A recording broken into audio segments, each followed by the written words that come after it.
Hello students, hope you all are doing well. हम लोगों ने एनसीईआरटी क्लास 12th के सॉल्यूशन के अंदर 1 to 14 क्वेश्चंस डिस्कस कर लिए हैं हम लोगों ने। 1 to 14, अगर आपने वो वीडियोस नहीं देखी है तो पहले आप वो वीडियो देखिए। चैप्टर 1 जो आपका एनसीईआरटी का पहला चैप्टर है, electric field and charge, class twelfth का जो पहला चैप्टर है, हम लोग वो डिस्कस कर रहे थे। 1 to 14 हम डिस्कस कर चुके हैं। आज हम आगे प्रॉब्लम स्टार्ट करेंगे बच्चों। प्रॉब्लम नंबर 15 से अपने शुरू करने वाले हैं। प्रॉब्लम नंबर 15 क्या है, तो बिना टाइम वेस्ट किए we are going to start. Subscribe कीजिए हमें यूट्यूब पे। Channel is the physics booster is our channel, and इसको आप सब्सक्राइब कर लीजिए यूट्यूब के ऊपर। बहुत हेल्पफुल रहने वाली हैं चीज़ें आपके लिए। तो चलिए शुरू करते हैं बिना कोई टाइम वेस्ट किए। Question number 15। तो एनसीईआरटी अपनी आप खोल के रखिए, ओपन करके रखिए, और अगर आपको डाउट है 15 नंबर क्वेश्चन में, जो कि बहुत अच्छा क्वेश्चन है, तो आपका डाउट वो क्लियर हो जाएगा। ठीक है, तो चलिए शुरू करते हैं। देखिए 15 नंबर क्वेश्चन में अपने को दिया क्या हुआ है। क्वेश्चन नंबर 15 के अंदर अगर हम पढ़ें इस क्वेश्चन को, एनसीईआरटी में जो हमारा क्वेश्चन है, इसमें क्या गिवन है बच्चों। हमें दे रखा है कि हमारे पास एक इलेक्ट्रिक फील्ड है, हमारे पास एक इलेक्ट्रिक फील्ड है जो कि वेक्टर फॉर्म में है, जिसकी वैल्यू है बच्चों 3 × 10⁻³ आई कैप। क्लियर, ये हमारा इलेक्ट्रिक फील्ड है। आपसे पूछा गया है कि इससे कितना फ्लक्स पास होगा अगर एक स्क्वायर 10 सेंटीमीटर का यूज किया है, जिसका प्लेन जो है वाई जेड के पैरेलल है, वाई जेड प्लेन के पैरेलल है। वाई जेड प्लेन के पैरेलल अगर हम बात करें, ये मैंने एक्सिस बना लिए हैं, एक्स वाई एंड जेड। तो ये वाला जो प्लेन आप देख रहे हैं, ये वाला प्लेन, ये हमारा वाई जेड प्लेन है। ठीक है, ये हमारा वाई जेड प्लेन है। और हमें बोला है कि इस प्लेन के पैरेलल अगर आप एक इस बात करें, इस प्लेन के पैरेलल प्लेन की बात करें, तो अगर आप ध्यान से देखें, वाई जेड प्लेन के जो पैरेलल प्लेन होता है, वाई जेड प्लेन के जो पैरेलल प्लेन होता है, वो भी तो वाई जेड ही होता है। देखो इस तरह से एक पैरेलल प्लेन अगर मैं प्लॉट करूं, तो वाई जेड के जो पैरेलल प्लेन है वो वाई जेड ही होगा। तो बेसिकली हमारा जो प्लेन है वो ये है, जिसकी साइड है बच्चों कितनी, साइड आपको दे रखी है, साइड आपको गिवन है बच्चों 10 centimetre. 10 centimetre is the side. तो ए की वैल्यू बच्चों मैं लिख लेता हूँ 10 सेंटीमीटर, और इसको मैं मीटर में कन्वर्ट कर लूँ तो ज़्यादा बेटर है, 10 × 10⁻⁻² मीटर। ये साइड है इस प्लेन की।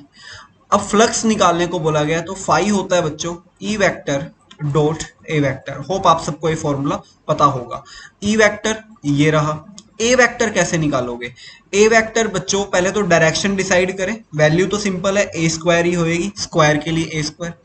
डायरेक्शन, ए वेक्टर जो होता है वो ना प्लेन के परपेंडिकुलर होता है। जिस प्लेन में आप क्वेश्चन कर रहे हैं उसके क्या होता है, वो परपेंडिकुलर होता है। आपका प्लेन देखो ये है, ये वाला प्लेन है, इसके परपेंडिकुलर मतलब ऐसे, इस डायरेक्शन में। तो इसके परपेंडिकुलर कहाँ जा रहा है, एक्स एक्सिस की तरफ जा रहा है। तो हमारा जो एरिया वेक्टर आएगा वो आएगा बच्चों ए स्क्वायर आई कैप। ए स्क्वायर आई कैप का मतलब इसका स्क्वायर कर दें, किसका, 10 × 10⁻⁻² का स्क्वायर करोगे तो बच्चों 10⁻⁻² मीटर स्क्वायर में आएगा आई कैप। लो, एरिया वेक्टर आ गया। और इलेक्ट्रिक फील्ड तो हम पहले ही निकाल चुके हैं। अब हम फ्लक्स के लिए वैल्यू पुट करते हैं, तो देखो क्या मिलेगा, ई वेक्टर यानी कि 3 × 10⁻³ आई कैप डॉट 10⁻⁻² आई कैप। बच्चों आई डॉट आई क्या होता है, आई डॉट आई होता है 1। तो फाइनल आंसर आ गया 30। यूनिट क्या लगाएंगे, वेबर नहीं। ध्यान रखना, फ्लक्स की, इलेक्ट्रिक फ्लक्स की यूनिट कभी भी वेबर नहीं होती है, ये होती है न्यूटन मीटर स्क्वायर पर कूलम। ये इस क्वेश्चन का कौन सा पार्ट था, ए पार्ट था। ये इस क्वेश्चन का ए पार्ट था। होप आप सबको समझ आया होगा। अब हम डिस्कस करेंगे इसका बी पार्ट। तो देखिए बी पार्ट में क्या आएगा। बी पार्ट में आपसे बोला गया बच्चों कि अगर ये एंगल जो है अब प्लेन का 60 डिग्री बन जाए, एंगल जो है वो 60 डिग्री बन जाए, तो पूछ रहे हैं कि फ्लक्स की वैल्यू क्या आएगी। बी पार्ट के अंदर बोला गया है फ्लक्स की वैल्यू क्या आएगी। तो कैसे फाइंड आउट करोगे? अब देखो ज्यादा टेंशन वाली बात नहीं है, इलेक्ट्रिक फील्ड हमारे पास है, एरिया हमारे पास है, और फ्लक्स कैसे निकालेंगे? फ्लक्स हमारे पास फॉर्मूला आएगा बच्चों, phi is equal to E A cos theta. ठीक है, इलेक्ट्रिक फील्ड। अब आप वेक्टर फॉर्म नहीं लिखेंगे, अब आप क्या लिखेंगे, अब आप सीधा सीधा इसका स्केलर फॉर्म लिख सकते हैं, सीधा सीधा आप स्केलर फॉर्म लिख सकते हैं। तो स्केलर फॉर्म क्या आएगा इसका, इलेक्ट्रिक फील्ड 3 इंटू 10⁻⁻² कितना है बच्चों 3, एरिया कितना है 10⁻⁻²। थीटा क्वेश्चन में देखो 60 डिग्री गिवन है, तो क्या आ जाएगा cos 60।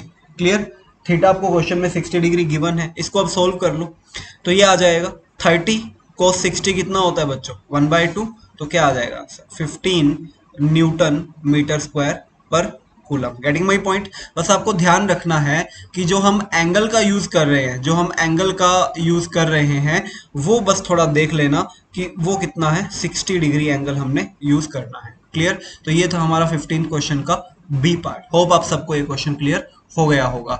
चलिए चलते हैं हमारे नेक्स्ट क्वेश्चन की तरफ, जो है 16th number question. Actually 16th को आप बोल क्या सकते हैं, 15th का बी पार्ट, 15th का ही सी पार्ट बोल सकते हैं 16th को। कैसे, देखो अब इसमें बोला गया है कि प्रीवियस प्रॉब्लम, क्वेश्चन नंबर 16 को आप 15th का सी पार्ट भी कंसीडर कर सकते हैं।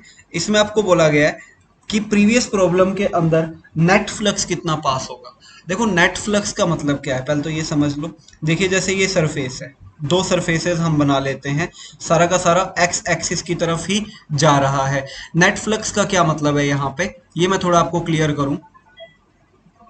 नेट फ्लक्स का मतलब है कि यहां से फ्लक्स बाहर निकलेगा और यहां से फ्लक्स एंटर करेगा।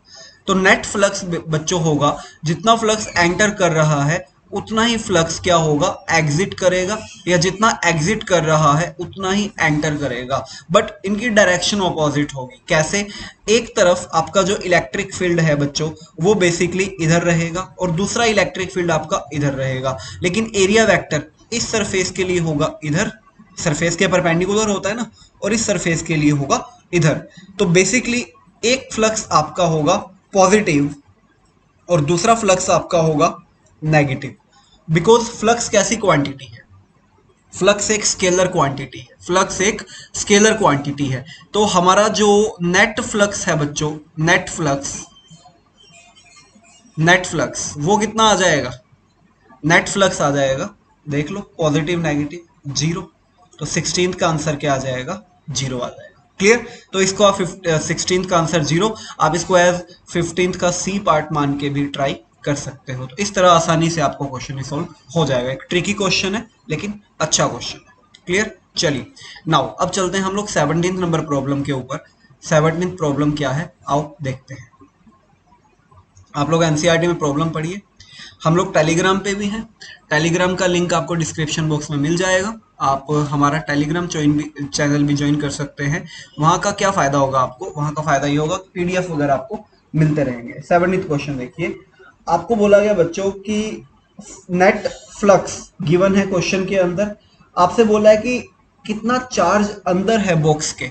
आपको क्या गिवन है, आपको फ्लक्स गिवन है, नेट फ्लक्स कितना गिवन है बच्चों 8 इंटू 10⁻³ न्यूटन मीटर स्क्वायर पर कूलम। ये हमें नेट फ्लक्स गिवन है। क्या पूछा गया हमसे, हमसे बोला गया है कि नेट चार्ज कितना है बॉक्स के अंदर। तो देखो इसके लिए ज्यादा टेंशन की बात नहीं है, जब भी फ्लक्स और चार्ज का लिंक आता है, जब भी फ्लक्स और चार्ज का लिंक आता है, दिमाग में एक चीज आ जानी चाहिए फटाफट, गॉस लॉ या गॉस थ्योरम। तो क्या है, summation Q in by epsilon note. तो यहां से चार्ज क्या आ जाएगा, फाई इंटू अपसाइलन नोट। तो अब क्या करना है, वैल्यू तो पुट करनी है। फाई की वैल्यू है 8 इंटू 10⁻³ अपसाइलन नोट की वैल्यू है 8.85 इंटू 10⁻⁻12।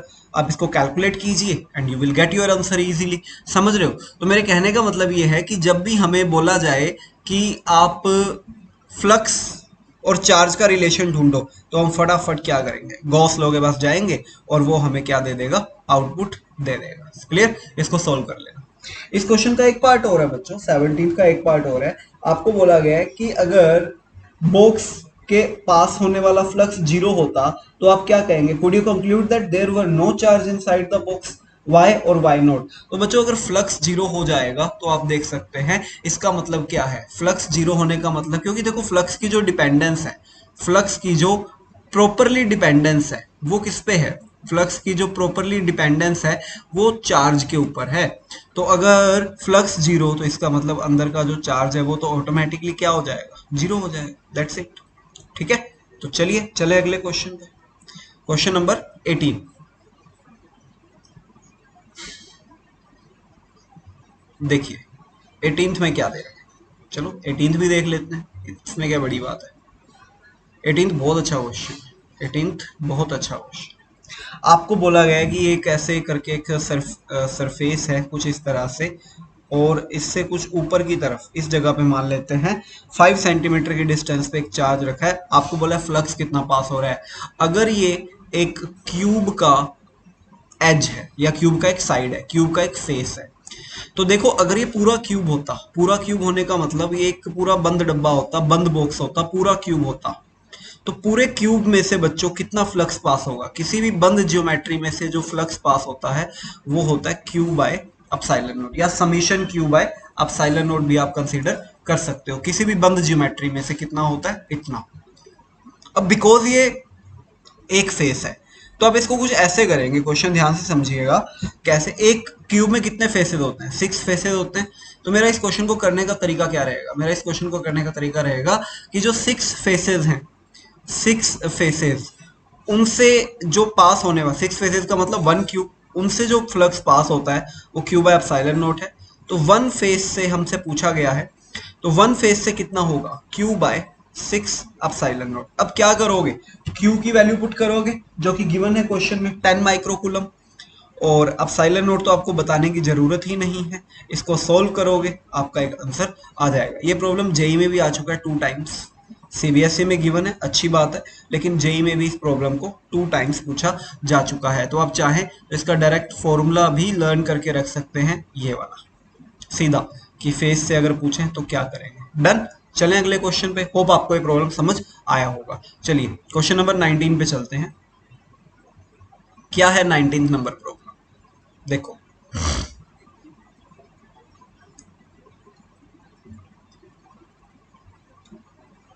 19 नंबर क्वेश्चन है हमारे पास, एक पॉइंट चार्ज है बच्चों 2 माइक्रोकूलम का, centre of A cubic Gaussian surface, what is the net electric flux. तो देखो सिंपल सी बात है बच्चों, ऐसे कंफ्यूज करने के लिए आपको दे रखा है, क्यू की वैल्यू कितनी है 2 माइक्रोकूलम, यानी कि 2 इंटू 10⁻⁻⁻6 कूलम। ठीक है, आपको फ्लक्स बोला गया है, तो फ्लक्स क्या होता है, Q by epsilon not. That's it, खत्म क्वेश्चन। बाकी ऐसे ही दे रखा है, कोई फर्क नहीं पड़ता बाकी चीजों का। वैल्यू पुट करते चलो, you will get your answer. Solve कर लेना इसको, आपका आंसर आ जाएगा। हम लोग तो बस गॉस लॉ लगाएंगे, हमारा आंसर आ जाएगा। ठीक है, चलिए क्वेश्चन नंबर 20 देखेंगे। क्वेश्चन नंबर 20 क्या है,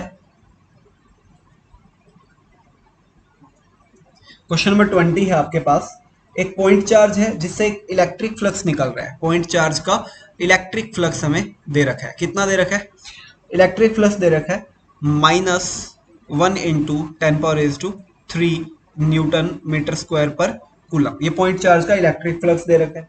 इसके बाद आपको बोला गया है गॉसियन सरफेस से जाता है जिसकी रेडियस गिवन है अपने को। आपको बोला गया है कि अगर गॉसियन सरफेस की रेडियस को डबल कर दें तो फ्लक्स पे क्या इफेक्ट पड़ेगा और उस पॉइंट चार्ज की क्या वैल्यू है। तो पहले तो मैं आपको एक चीज क्लियर कर दूं, जो फ्लक्स है, जो फ्लक्स है बच्चों, वो गॉसियन सरफेस पे डिपेंड नहीं करता है, क्योंकि फ्लक्स का देखो इकलौता फॉर्मूला जो है उसके अंदर जो चार्ज आ रहा है और एप्सिलॉन नॉट आ रहा है उस पे। क्या यहाँ पे कहीं आपको रेडियस दिख रही है इस फॉर्मूला के अंदर, radius, can you see the radius, no. इसका मतलब जो फ्लक्स की डिपेंडेंस है वो सिर्फ चार्ज पे होती है। तो अगर आप फ्लक्स बदलना चाहते हैं तो आपको चार्ज को बदलना होगा, बस। किसको बदलना होगा, सिर्फ चार्ज को बदलना होगा। अगर आप फ्लक्स बदलना चाहते हैं तो सिर्फ चार्ज को बदलना होगा। तो पहले पार्ट का आंसर तो क्या हो जाएगा, नो चेंज, क्योंकि उन्होंने बोला कि अगर रेडियस को डबल कर दें तो फ्लक्स पे क्या इफेक्ट पड़ेगा, कोई इफेक्ट नहीं पड़ेगा। सेकंड पार्ट में उन्होंने चार्ज पूछ लिया, तो समेशन क्यू इन यहां से कितना आ जाएगा, 5 एप्सिलॉन नॉट। अब देखो 5 है, अब साइलेंट नोट हमें पता है कितना होता है, वैल्यू पुट करोगे तो आपका आंसर आ जाएगा। तो इस बात का ध्यान रखना कि रेडियस पे डिपेंडेंस नहीं होती है। ठीक है, चलिए क्वेश्चन नंबर 21, स्टार्ट कर दें क्वेश्चन नंबर 21। क्या कहता है 21, क्या कहना चाहता है, आओ देखें। क्वेश्चन 21 आपको बोला है कंडक्टिंग स्फेयर जिसकी रेडियस 10 सेंटीमीटर है। कंडक्टिंग स्फेयर की रेडियस कितनी है बच्चों? 10 सेंटीमीटर या 10 इंटू 10⁻⁻² मीटर। ठीक है, इसके बाद आपको बोला गया है कि इस स्फेयर में अननोन चार्ज है। हमने कहा ठीक है। If electric field 20 centimetre from centre of the sphere, ये लो, ये हो गया कितना? ये हो गया 10 सेंटीमीटर। ठीक है, और जो इलेक्ट्रिक फील्ड है ना यहां से 20 सेंटीमीटर पे, मतलब पॉइंट चला गया बाहर, और वो इलेक्ट्रिक फील्ड कितना है ये गिवन है हमें 1.5 इंटू 10⁻³ न्यूटन पर कूलम। जो इलेक्ट्रिक फील्ड है वो इतना है। अब आपसे क्या पूछा गया? आपसे पूछा गया है कि बताओ कि चार्ज की वैल्यू क्या है। तो देखो, जब पॉइंट चार्ज बाहर होता है ना, जैसे इस जगह पे मान लो इस पॉइंट चार्ज की वजह से इलेक्ट्रिक फील्ड जब बाहर जाते हैं तो क्या फॉर्मूला होता है? वो होता है बच्चों KQ/r²। जहाँ पे स्मॉल आर क्या चीज है, यहाँ पे स्मॉल आर क्या है बच्चों, ये हमें पता होना चाहिए। स्मॉल आर ना ये वाली डिस्टेंस है, ये वाली, ये जो मैंने हाईलाइट करी है ना, ये वाली डिस्टेंस कितनी है? कितनी है ये? R 20 centimetre. तो देखो के होता है 9 इंटू 10⁻⁹। क्यू फाइंड आउट करना है। आर कितना है? 20 into 10⁻⁻² square. Clear? Equal to किसके कर दोगे? इक्वल टू किसके? इलेक्ट्रिक फील्ड गिवन है उसके इक्वल करोगे। 1.5 इंटू 10⁻³ के क्या कर दोगे? इक्वल कर दोगे। यहां से आपको क्यू मिल जाएगा। यही तो पूछा गया है, और क्या पूछा है? क्यू ही तो पूछा है और यूं ही तो पूछा है। आगे आंसर कर लोगे? चलिए क्वेश्चन नंबर 22। क्वेश्चन नंबर 22 देखते हैं क्या कहता है क्वेश्चन 22। क्या कहना चाहता है 22? आ जाओ देखते हैं। Hope you are enjoying. NCERT पूरी कर 22। एक यूनिफॉर्मली चार्ज कंडक्टिंग स्फेयर है जिसका डायमीटर गिवन है। फिर से देखो, एक स्फेयर है इसका डायमीटर बच्चों हमें गिवन है। कितना गिवन है डायमीटर? 2.4 मीटर। डायमीटर कितना गिवन है? 2.4 मीटर। ठीक है, उसके बाद बोला इसकी surface charge density sigma. Surface charge density याद है ना, sigma 80 microcoulomb per metre square. Convert कर ले? बिल्कुल कर ले। 80 इंटू 10⁻⁻6 कूलम पर मीटर स्क्वायर। डन। अब देखो, अब इसके बाद इन्होंने बोला है कि find charge on the sphere. अरे आसान है ये तो। देखो सिग्मा होता है बच्चों Q/A या Q/4πr²। आर यहां पे क्या है? आर क्या है? आर यहां पे है radius of the sphere. R है रेडियस। क्या आप रेडियस निकाल सकते हो? बिल्कुल। डायमीटर गिवन है, d/2 कर दो, 2.4/2 कर दो, 1.2 मीटर क्या आ जाएगी बच्चों? रेडियस आ जाएगी। बस क्यू चाहिए, तो क्यू क्या हो जाएगा यहां से? सिग्मा ए। सिग्मा की वैल्यू ये रही, देखो ये रही सिग्मा की वैल्यू। उठाओ, और एरिया में आपको रेडियस लगेगी, तो रेडियस ये रहा। एरिया आप यहां से निकालिए, you will get the charge. तो आसानी से आपको मिल जाएगा आंसर। क्लियर? तो हो गया क्वेश्चन। सेकंड पार्ट पूछा है बच्चों कि what is the total electric flux living the surface of the sphere. भाई सरफेस इसके अंदर से कितना फ्लक्स निकल रहा है? चार्ज निकाल लिया? बिल्कुल निकाल लिया। अब देखो, जब चार्ज बताया तो मैं आपको पिछली कई प्रॉब्लम से बता रहा हूं, when you know about the charge तब आपको फ्लक्स निकालने में कोई समस्या प्रॉब्लम नहीं होगी। Q/ε। चार्ज आप पिछले सेगमेंट में निकाल चुके हो, वैल्यू पुट करो, फ्लक्स आ जाएगा। हो गया। समझ रहे हो कितना आसानी से कर लिया? मेरे को अगर ये चीज पता है, रिलेशन पता है, तो there will be no problem. चलिए अगले क्वेश्चन पे चलते हैं।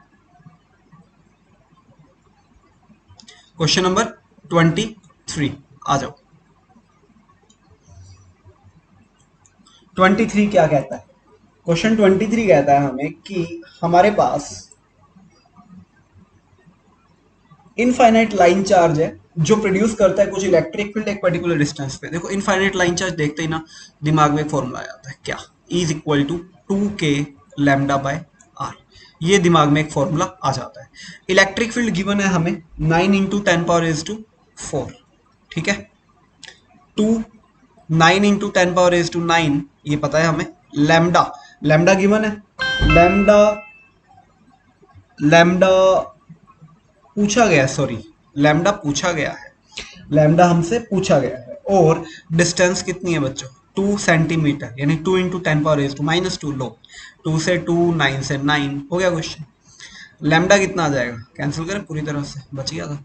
लैम्डा आ जाएगा यहाँ पे 10⁻²2 बाय 10⁻⁹, 10⁻⁻7, कितना यूनिट क्या होएगी, कूलम पर मीटर। तो just I use the formula, which formula, this formula. क्यों, इनफाइनाइट लाइन चार्ज देखते हैं दिमाग में ही फॉर्मूला आता है, यूज करूंगा आंसर आ जाएगा। चलिए लास्ट क्वेश्चन देखें, एडिशनल से पहले का लास्ट क्वेश्चन, या कह लो कि आज के वीडियो का लास्ट क्वेश्चन हमारा। एडिशनल भी डिस्कस करेंगे, टेंशन मत लो, अगली वीडियो में एडिशनल ही आएगा। तो अब हम बात करते हैं, और एडिशनल में कुछ स्पेशल प्रॉब्लम्स डिस्कस करेंगे, सारी नहीं, कुछ स्पेशल प्रॉब्लम्स हम लोग डिस्कस करेंगे एडिशनल के अंदर। चलिए, तो 24th नंबर प्रॉब्लम, अच्छा क्वेश्चन है। देखो, 2 लार्ज थिन प्लेट्स दे रखी हैं, इसको ध्यान से समझना भाई, बहुत अच्छा क्वेश्चन, इस तरह से बना, ठीक है। अब उन्होंने बोला है कि चार्ज डेंसिटी जो है ना वो इतनी है। अब चार्ज डेंसिटी एक बार अपने मान लेते हैं सिग्मा, इस पे सिग्मा है, इस पे माइनस सिग्मा है, ऑपोजिट है ना। सिग्मा की वैल्यू तो उन्होंने दी है, बाद में यूज कर लेंगे। 17 इंटू 10⁻² कितनी दी है, -22 दी है, ठीक है, इसको बाद में यूज कर लेंगे। बट पहले क्वेश्चन समझते हैं।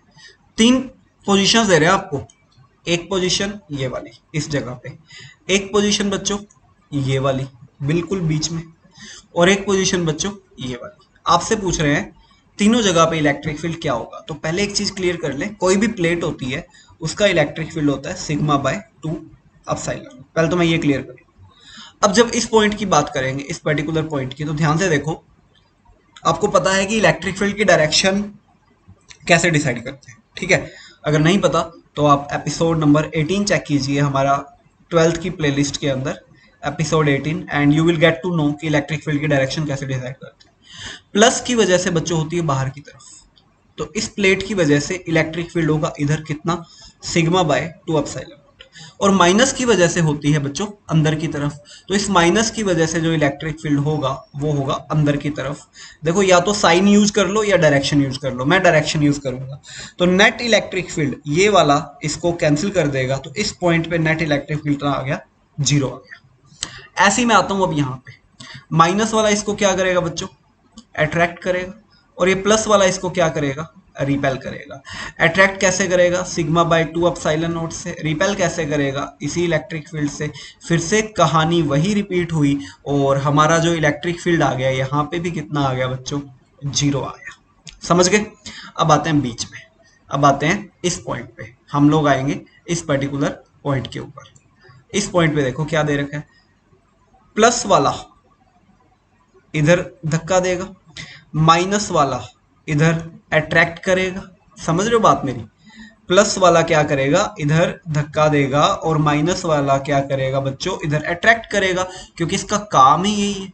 कितने से अट्रैक्ट करेगा या कितने से धक्का देगा, सिग्मा बाय 2 एप्सिलॉन नॉट, और यहां भी कितना, सिग्मा बाय 2 एप्सिलॉन नॉट। समझ गए।